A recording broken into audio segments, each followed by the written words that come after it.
Assalamualaikum warahmatullahi wabarakatuh. Hai, kembali lagi di Serunya Belajar, belajar bareng Pak Andri.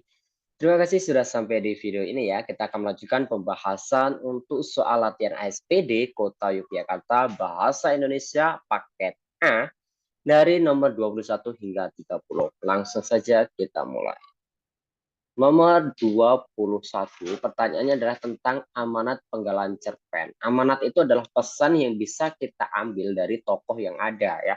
Kalau tokohnya baik, apa yang bisa ditiru? Kalau tokohnya buruk, apa yang sebaiknya ditinggalkan? Nah, sebelum baca ke dalam teks, kita baca dulu pernyataan dari amanat yang ada. Pernyataan pertama, jangan cepat marah jika belum tahu sebabnya, apalagi dengan saudara sendiri. Oke. Kedua, sebaiknya kita harus selalu bersyukur menerima keadaan agar orang tua bahagia dan hidup menjadi nyaman. Tiga, jangan membuat orang tua kesal apalagi menangis karena pertengkaran anak-anaknya. Yang keempat, sebaiknya kita harus belajar menahan emosi karena emosi tidak akan menyelesaikan masalah. Nah, dari amanat yang ada, ini ada yang bertentangan ya. Jadi pilihannya itu nanti jawabannya 1-2, 1-4, 2-3, atau 2-4. 23 atau 24. Nah, sekarang kita ke dalam teksnya. Ayah dan ibu benar-benar bekerja keras untuk menghidupiku dan kakak karena kami masih harus sekolah di SMA yang sama. Namun aku dan kakak rupanya sering membuat ayah dan ibu kesal.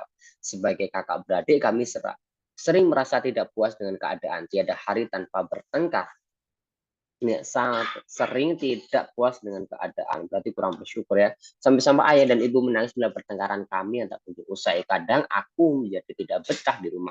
Tidak bertemu kakak, aku selalu ingin marah. Begitu juga dengan Kak Ilab, ia lebih sering menginap di rumah temannya. Setiap pagi kami selalu berebut menggunakan motor karena ayah hanya sanggup membelikan kami satu motor. Siapa yang lebih pagi berhak menggunakan motor. Namun kakak yang merasa lebih tua selalu ingin menang sendiri.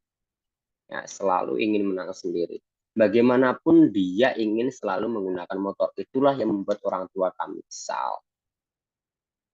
Oke, berarti nah, yang nomor 3 ini, jangan membuat orang tua kesal, apalagi sampai menangis karena pertengkaran anak-anak. Yang ada angka 3-nya adalah 1-3 atau 2-2-3.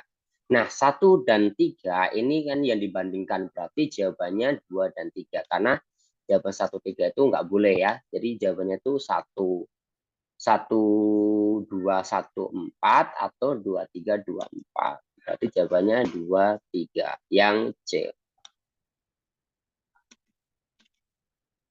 Nomor 22, penyebab konflik. Nah, kita harus mengetahui konfliknya terlebih dahulu. Apa sih konflik di sini? Mau tidak mau kita harus membaca keseluruhan teks. Tapi sebelum baca ke teks, kita baca opsinya dulu. Aku harus segera menyelesaikan tulisan, takut kehilangan penghasilan tetap, karena aku telah bangun dengan tulisan, deadline pengiriman tulisan sudah tiba. Di kantor surat kabar sedang disibukkan aktivitas menerbitkan penerbitannya harus selesai 2 hari lagi.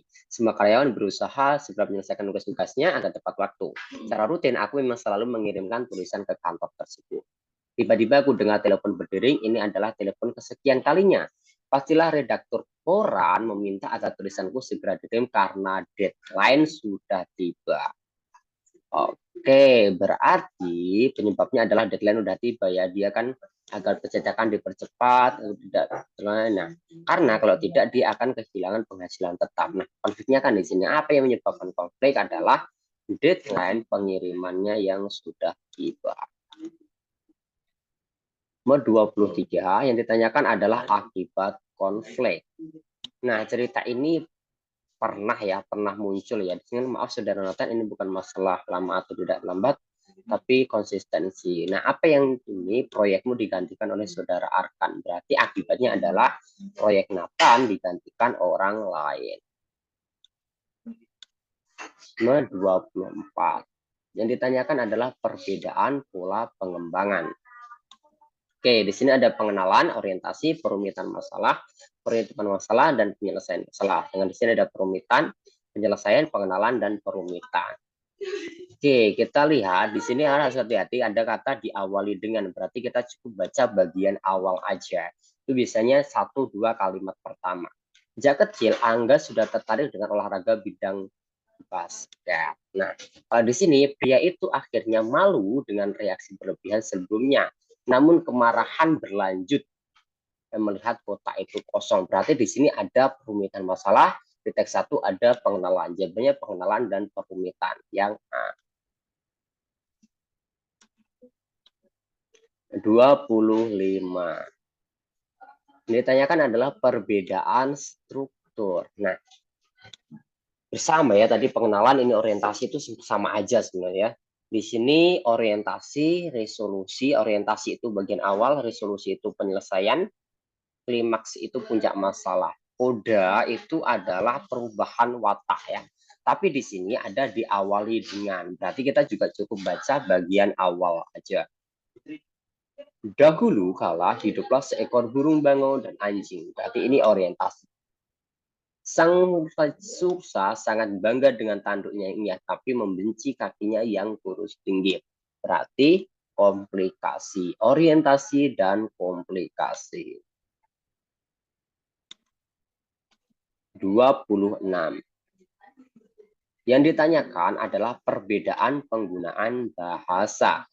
Kan kita lihat dulu. Kalimat langsung itu dialog, kalimat tidak langsung itu narasi. Berarti ini A salah. Kata sandang itu si, ya kata tunjuk itu adalah itu.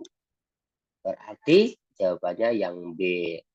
Karena yang C juga sama ya, langsung tidak langsung, ini kiasan dan lugas. Di sini tidak ada kiasan. Semuanya lugas. 27.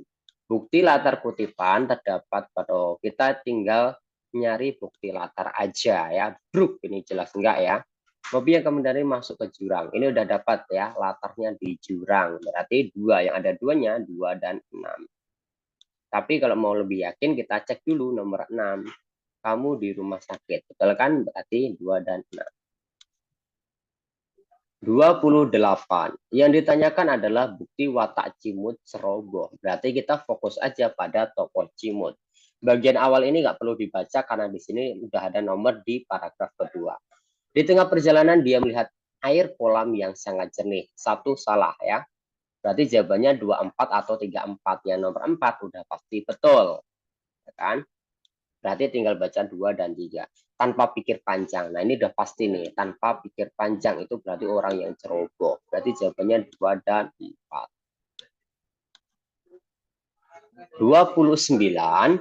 Komentar yang tepat terhadap perilaku tokoh. Ya kan? Kita baca dulu opsinya. Pak Tony pemimpin yang tidak kenal kompromi. Pak Tony pemimpin yang kurang menghargai. Pak Tony pemimpin yang sifat dermawan dan sederhana. Ini pernah muncul ya sebenarnya di TOT sebelumnya. Pak Tony seorang pemimpin senior direktur yang memiliki sifat pelit. Oke, berarti ini pertentangan antara dermawan dan pelit ya. Kita lihat di sini kan Pak Tony itu kan bos gitu, bos di suatu perusahaan. Kalian melepasku nanti tak usah di restoran atau hotel mahal, lebih baik sewa restoran atau ruang hotel bagikan untuk karyawan saja, ya kan? Atau dijadikan modal usaha kita. Wah, dengan kayak gini berarti dia orangnya sederhana dan dermawan. Nggak perlu di hotel yang mewah, tapi dibagikan ke karyawannya. Itu jawabannya yang C. Nomor 30 yang ditanyakan adalah sinopsis. Sinopsis itu ringkasan cerita. Bedanya dengan ringkasan, kalau ringkasan itu hanya menggabungkan ide pokok tiap paragraf. Kalau sinopsis ini kita merangkum dari awal sampai akhir. Jadi mau tidak mau kita harus membaca keseluruhan isi teks. Permatanya tercerai-berai di lantai. Permaisuri sedih, permaisuri duduk nangis. Tangisan menyayat hati, seluruh rakyat hadir ikut menangis. Mereka sedih melihat tingkah laku putri mereka, tingkah laku putri yang mereka sayangi. Tak disangka air mata tumpah ke lantai berubah menjadi aliran air, aliran melanjut ke permata. Air tersebut mengalir keluar istana dan membentuk danau. Anehnya, air danau berwarna-warni seperti warna permata kalung putri. Kini danau itu dikenal dengan nama Telaga Warna. Kita baca yang A. Berawal dari tangisan permaisuri menangisi tingkah laku putrinya, air matanya berubah menjadi aliran air melalui permata sehingga menimbulkan warna-warni air danau Telaga Warna. Oke, jawabannya yang A. Ya, nggak perlu baca yang lain karena yang A udah merangkum keseluruhan isi teks. Bagaimana? Gampang kan? Jika kamu merasa video ini bermanfaat, silahkan bagikan ke teman-temanmu ya. Jika kamu ingin bergabung dan berjuang bersama dengan teman-teman yang ingin mengalahkan ASPD, gabung aja di grup Telegram yang ada di kolom deskripsi. Terima kasih dan sampai jumpa di video berikutnya.